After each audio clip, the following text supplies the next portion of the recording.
गुरुर्ब्रह्मा गुरुर्विष्णु गुरुर्देवो महेश्वरः गुरुर्साक्षात् परब्रह्म तस्मै श्री गुरुवे नमः।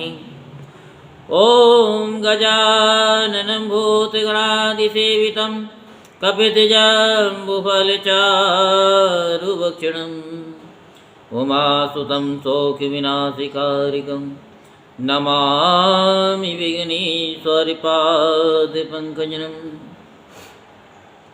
ओम श्री शाम शिवाय नमः। ओम श्री शाम शिवाय नमः। ओम श्री शाम शिवाय नमः। ओम श्री शाम शिवाय नमः। ओम श्री शाम शिवाय नमः।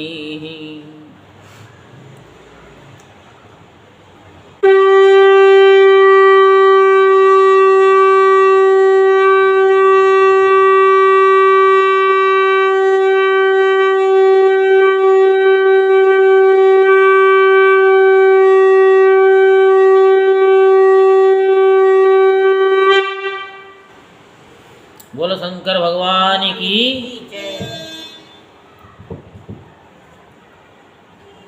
ये जो शिव पुराण की कथा को जो भी भक्तजन सुनते हैं उनकी सभी मनोकामनाएं पूर्ण होती हैं और मेरे भोले बाबा उनके सारे कष्टों को दूर करते हैं।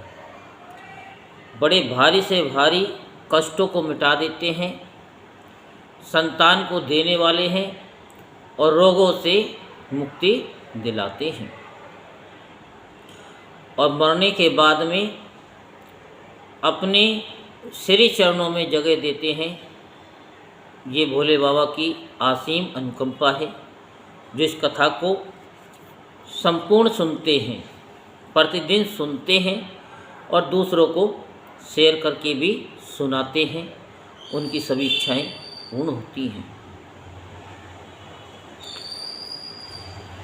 तो अब हम आपको कथा में प्रवेश कराते हैं। हिमालय आदि का तपस्या निरत पार्वती के पास जाना और पार्वती का पिता हिमालय आदि को अपने तप के विषय में दृढ़ निश्चय की बात बताना। पार्वती के तप के प्रभाव से त्रिलोक्य का संतप्त होना, सभी देवताओं का भगवान शंकर के पास जाना, ये आपको हमने हेडलाइन बताई। अब विस्तार पूर्वक सुनिए।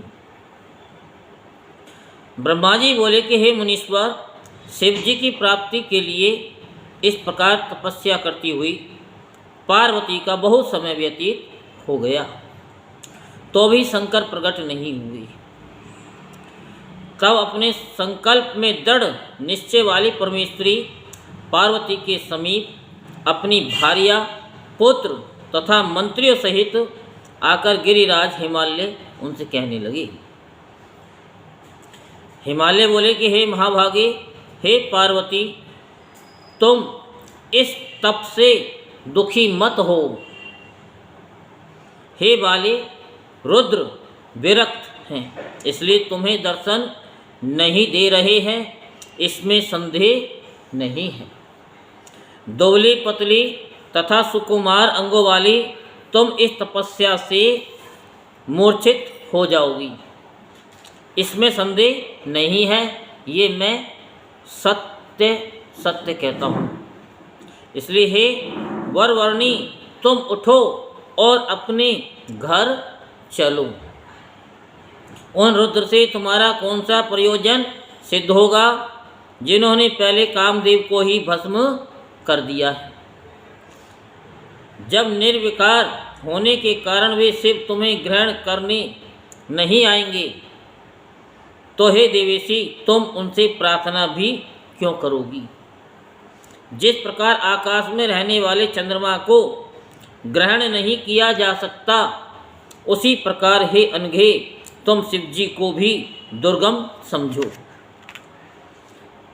ब्रह्मा जी बोले, इस प्रकार मैना, सह्याद्र, मेरु, मंदार एवं मैनाक ने भी उन सती को बहुत समझाया।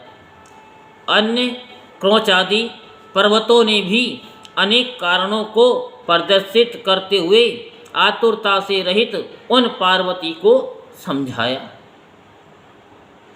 इस प्रकार सब लोगों के समझा लेने के बाद तपस्या से संलग्न वे पवित्र मुस्कान वाली तन्वी पार्वती हंसती हुई अपने पिता हिमालय से कहने लगी। पार्वती बोली कि हे माता, हे पिता, मैंने जो पहले बात कही थी, क्या आप लोग उसे भूल गए हैं? हे बंधुगण, इस समय आप लोग भी मेरी प्रतिज्ञा सुने। जिन्होंने क्रोध से कामदेव को जला दिया वे महादेव निश्चय ही विरक्त हैं, किंतु उन भक्त वत्सल शंकर को मैं अपनी तपस्या से संतुष्ट करूंगी। आप सभी लोग परम प्रसन्न होकर अपने अपने घरों को जाएं। वे अवश्य ही प्रसन्न होंगे, इसमें संदेह नहीं है। जब हम कोई भी कार्य करते हैं और उसमें हम संदेह नहीं करते, चाहे समय कितना ही लग जाए, कि नहीं हम इस काम को करके छोड़ेंगे, जब दृढ़ विश्वास होता है तो वो काम हो जाता है। और उसमें जब कोई ये कहे कि ये काम तुमसे नहीं हो सकता तो समझ लो कि वो काम अवश्य होगा। बस उनके कहने में ना आए बस, क्योंकि सबसे पहले मुसीबत में चूहे ही घर छोड़ के भागती। और जब हम तपस्या करते हैं तो उस तपस्या से हटाने के लिए पहले अपने ही विचलित करने आती।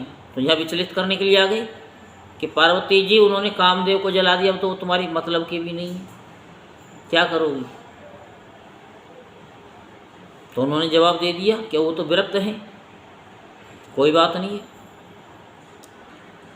और वे अवश्य ही प्रसन्न होंगे, इसमें संदेह नहीं है।